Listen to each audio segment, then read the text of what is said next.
When did you realize your childhood wasn't normal? For me, it was at 7 years old, sitting in an ice bath for half an hour just to make my skin look lighter. My mom not letting me out despite my lips turning blue. "Stop shivering or we'll start over," she said, scrolling through tomorrow's call sheet. The client had requested porcelain skin. The doorbell rang. 30 more seconds, my mother said, eyes fixed on the stopwatch. The bell rang again, harder this time. Child Protective Services. "We need to speak with you about your daughter." My mother's phone slipped from her hand, splashing into the ice water. Water dripped from my body as she wrapped me in a towel too small, one meant for my face. "Before you think about tattling," my father hissed, shoving me toward the door. "Remember what we did with your baby teeth?" The CPS worker's name was Favor. "A photographer sent us some concerning photos from yesterday's shoot," she said. "Bruising patterns. Hair loss." Behind her, my mother's face twisted into that expression that meant the garage floor tonight. I forced a smile, the same one from my comp card, sweet, innocent, marketable. "I love modeling more than anything," I said. Favor pulled up a photo on her tablet. "Why are there hand-shaped bruises on your arms covered with body makeup?" "I bruise easily," I said. "It's genetic. My mom helps cover them so clients don't worry." She zoomed in on another image. "And the bald spots?" My hand went to the clips holding my extensions. "Just trying a new look." Very editorial. "You're 10 years old. Why aren't you in school?" My mother stepped in. "We homeschool between bookings. She earns more than you make in a year. Would you waste time on multiplication tables if your kid was making 6 figures?" Favor's face didn't move. "Then I'll need to see her schoolwork." My father laughed. "We don't waste money on books when she could be practicing poses." His hand moved to his belt, the signal. Favor's tone sharpened. "I need to speak with your daughter alone." "Absolutely not," my father said. "We don't leave her with strangers." Favor held up her badge. "Refusing means I call the police." My mother's nails dug into my shoulder through the towel. "We'll be right outside, sweetheart," she said in her syrupy client voice. Then, quieter, "Remember, we made you. We can unmake you." They left, the door cracked. My father's shadow stretched across the floor. "Can you read this consent form?" Favor asked. After a pause, I said, "I love reading." "That's what normal kids said, right? Can you write your name?" I tried. My hand trembled. The letters swam. "E? Or A? Everything's perfect here," I said, because I knew they were listening. Favor leaned close. "I'm going to ask your parents for complete privacy now." My father burst in. "You can't." "I can," she said calmly. "Or we can wait for the police." "Your choice." They left. The door clicked shut. The sound felt like freedom. "Show me where you sleep." I led her to my room, the one with white furniture and a ring light. "This is nice," she said softly. "Where do you really sleep?" The lie was right there, waiting. But I was so tired. "My head hurts from the ice bath," I whispered. "My feet from yesterday's heels. Everything hurts."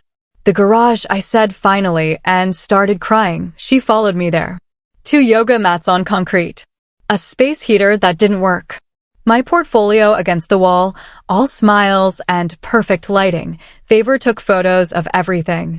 I knew I'd pay for it later. If there was a later. A doctor arrived within the hour. My parents paced outside, shouting into phones, threatening lawsuits. The exam found it all. Stress fractures in both feet, malnutrition, patches of scalp that would never grow hair again. Too much bleaching. Too many ripped-out extensions. "When did you last eat a full meal?" the doctor asked. "I've been on ice cubes for 3 days." "Beach shoot coming up." Favor flipped through my portfolio.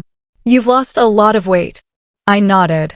"Size 00 books better than size 2. "Do you have friends? Playdates? Anything normal?" "I used to. Before I started booking too much." My parents said jealousy's bad for business. Each truth felt like pulling out another tooth. Favor went to confront my parents. I could hear the explosion through the door. "She can't read because you don't send her to school. She's covered in injuries." Then came the shouting. The crash. Favor moved in front of me like a shield, phone in hand. The security guard blocked the door as my father tried to shove his way in. My whole body shook. The towel slipped from my shoulders. I couldn't lift it back up. The doctor knelt down beside me, asking permission before touching me, something no one ever did at photo shoots. Favor kept photographing the garage, the yoga mats, and my smiling face frozen in the frames on the wall. 100 perfect versions of me, none of them real. Outside, my parents screamed about lawsuits and defamation, shouting about how much money I made them, without realizing that admitting that only proved everything Favor was documenting. The doctor pulled a real blanket from her bag, wrapping it around me before checking my temperature and pulse, asking questions in a calm, careful voice. My teeth chattered so hard I could barely form words. The security guard's radio crackled, something about police backup, and my mother's voice shifted from furious to terrified in half a second. The ambulance felt like a spaceship taking me to another planet where I didn't know the rules. I'd never been in one before, even though there were at least 6 times my feet had hurt so badly I couldn't walk for days. The paramedic tucked heated blankets around me, warm like sunlight after years in a freezer. He kept asking what hurt, and I didn't know how to answer. Everything hurt. Always had. So did he mean hurt more than usual? Hurt different than yesterday? Or just hurt in a new way? I settled on saying my feet hurt and my head and my stomach. All true, just not the whole truth. Through the back window, I saw my parents in the driveway, now surrounded by police. My mother sobbing into her hands. My father pointing and shouting. The paramedic adjusted a monitor beside me. Your heart rate's too fast, he said gently. I wanted to tell him it was always like that, my heart always running, like it was trying to escape, but I was too tired to explain. At the hospital, they took me to a private exam room. A doctor with short gray hair and kind eyes knelt beside me and began with my feet. Her hands were gentle, but when she pressed on the side of my left foot, my whole body flinched. The x-rays showed stress fractures in both feet. Tiny cracks and bones that were supposed to be growing, not breaking. She photographed the hand-shaped bruises on my arms, the ones my father left while correcting my posture. The ones I'd gotten so good at hiding with makeup that most photographers never noticed. Her camera clicked and flashed as she documented everything, the bald patches where extensions had ripped hair out for good, the thinness of my limbs, the sharp outline of bones under my skin. When she weighed me, the scale blinked 37 pounds. Her pen hesitated before she wrote it down. I should weigh 60, I said softly. She didn't answer. She took more photos, my spine, my ribs like xylophone keys.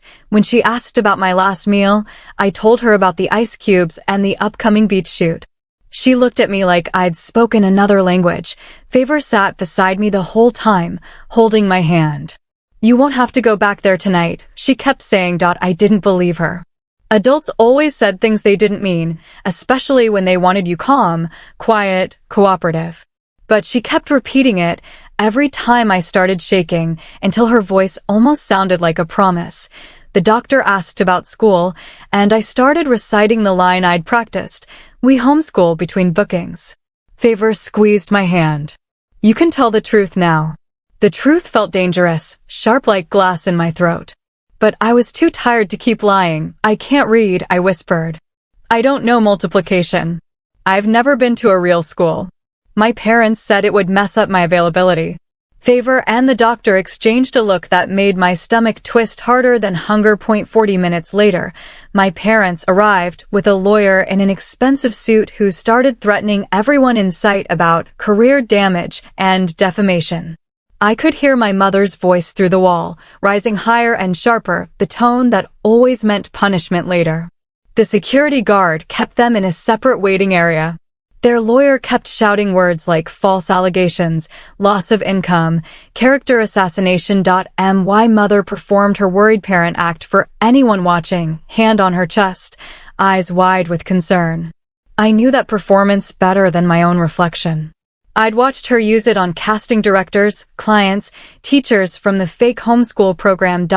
My father's voice joined hers, low and dangerous, promising what would happen when they got me back. The guard's radio crackled again, and more officers arrived to keep them contained. A different CPS worker came to talk to me while Favor handled my parents. She had tired eyes and a clipboard full of forms. Without thinking, I slipped into the lines I'd memorized. I love my work. I'm grateful for every opportunity. Modeling is my passion. The words came out smooth and shiny, like a commercial I'd practiced 1,000 times. She didn't interrupt. Just waited. Then she asked, "Where do you sleep?" I started describing my room with the white furniture and ring lights, but she cut in.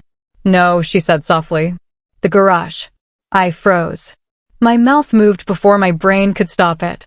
"It gets cold at night," I said.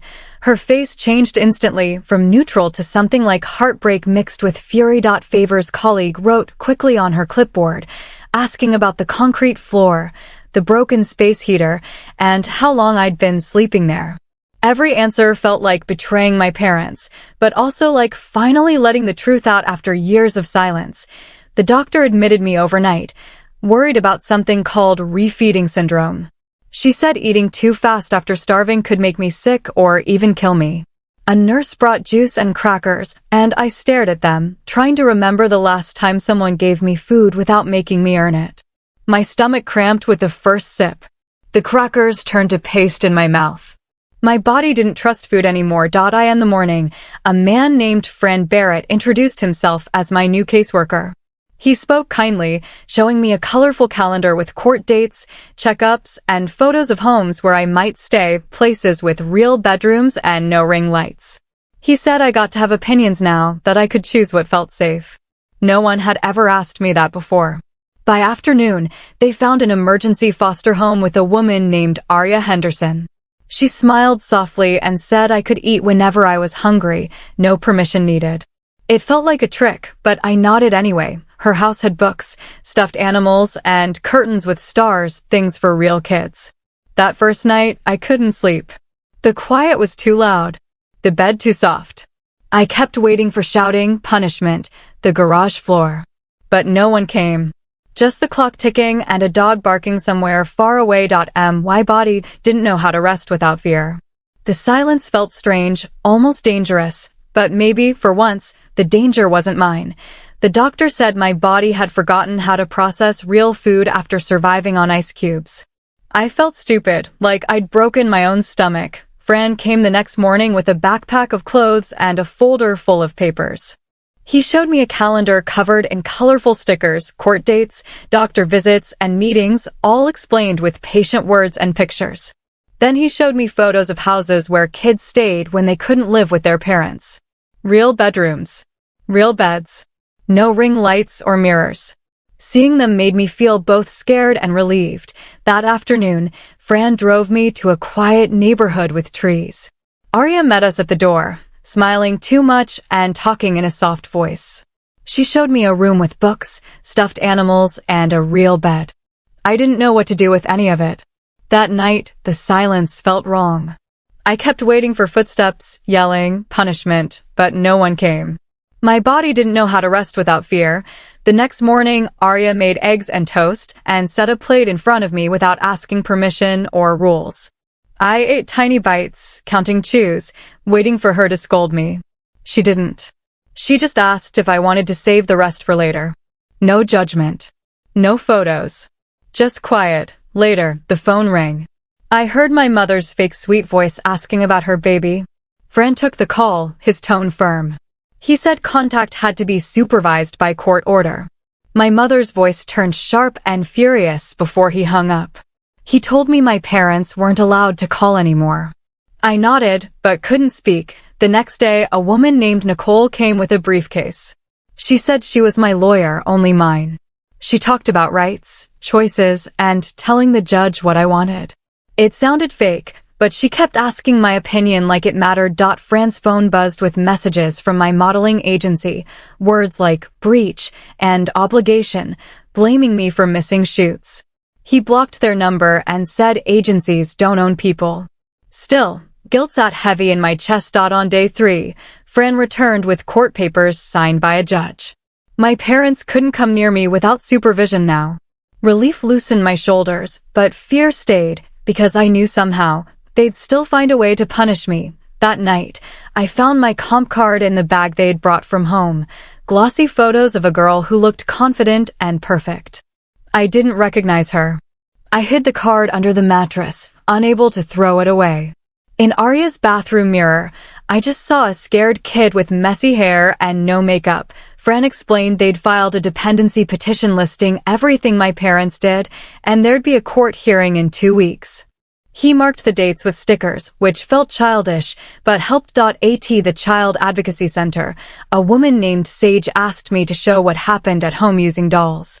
I told her about the ice baths, the garage, the missed school. Saying it out loud made it real and shameful. Doctors later found stress fractures, old breaks, bald patches, proof of things I'd stopped trying to prove. It felt good to be believed, but humiliating to be examined like evidence. When someone from the school district came to enroll me, I realized I couldn't read. The letters blurred together like always. She made notes about testing and special education while I sat there wanting to disappear. Arya said it wasn't my fault, but it still felt like it was. A few days later, Fran took me to meet Celeste, my therapist. She had a calm office with gray walls and a fish tank. I counted floor tiles instead of talking. After 10 quiet minutes, she said I didn't have to do anything I didn't want to. I counted to 36 before the session ended, wondering why therapy wasn't harder. The next day, we had a supervised phone call with my mom. She cried, said she missed me, then shifted to guilt, how much she'd sacrificed, how I could fix everything if I just came home. My stomach twisted because I wanted to believe her. Fran slid a note across the table, "You don't have to respond." I didn't. That evening, Arya saw something online and tried to hide it, but I caught a glimpse, my face on a gossip site. Behind-the-scenes photos from my last shoot. The agency statement said I was stepping back for personal reasons. Seeing it made me feel like a story instead of a person. The comment section under my leaked photos was full of strangers analyzing my body, debating if I looked too thin or if it was just lighting. Some said I looked fine, others said someone should have intervened. It felt like they were dissecting me, seeing inside what I'd tried to hide. Arya shut the laptop and suggested a movie, but I couldn't stop thinking about those eyes judging me. A few days later, Fran came with photos from the police search at my parents' house. Seeing the garage, the yoga mats, broken heater, my portfolio against the wall, made my skin crawl. The camera made the cold, concrete space feel even smaller. Fran explained the evidence, but I just stared at the blue mat, remembering the chill in my spine. Arya arranged for a nutritionist, who explained my body needed to relearn how to eat. Even small bites caused pain. Some days I survived on protein shakes or half a piece of toast. Arya never forced me, just celebrated small progress. Healing, they said, would take months. It felt like forever. My first day at public school felt like being dropped into a play without lines. When the teacher asked for favorite books, I said I love reading, but froze when she asked me to read aloud. The letters moved on the page, and I finally whispered that I couldn't read. The silence that followed burned. A week later, an evaluator named Lyle tested me and said I had severe dyslexia, something no one had ever noticed because I'd never been in school. He said my brain just processed letters differently, that I was smart, not stupid. I cried.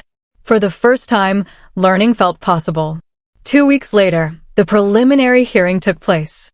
I watched from another room while the judge reviewed reports and photos. My parents sat straight, looking perfect as always. The judge ruled they could only see me under supervision and had to complete parenting classes and evaluations. I'd stay in foster care for now, with review in 6 months. My shoulders dropped in relief I didn't know I'd been holding. Fran said it was good news. A few days later, the modeling agency sent a letter that Fran read aloud in Arya's kitchen. They called my parents' abuse industry standard rigor and said I was contractually required to keep working. Hearing it made me doubt myself. Maybe the ice baths and garage were just part of the job. But Fran stopped reading and said firmly, agencies don't get to abuse kids and call it business. Then he filed the letter away. The next week was school picture day. I didn't know until the photographer set up in the gym. When he told me to smile and sit up straight, everything blurred: the lights, the commands, the pressure to be perfect. My chest tightened and I couldn't breathe. A teacher led me out, and the counselor let me stay in her office until I calmed down. She said I didn't have to take pictures this year, and nobody asked WHY.AT therapy 2 days later.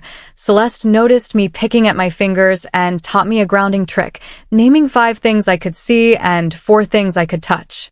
It didn't make the fear disappear, but it made it smaller, like turning down the volume.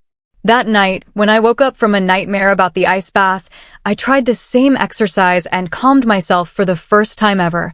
The next morning, Nicole called me in.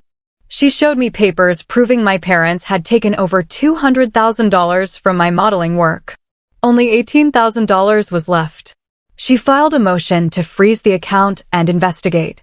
Seeing all those deposits, each one a memory of pain, made me realize they hadn't just hurt my body, they'd stolen my future too.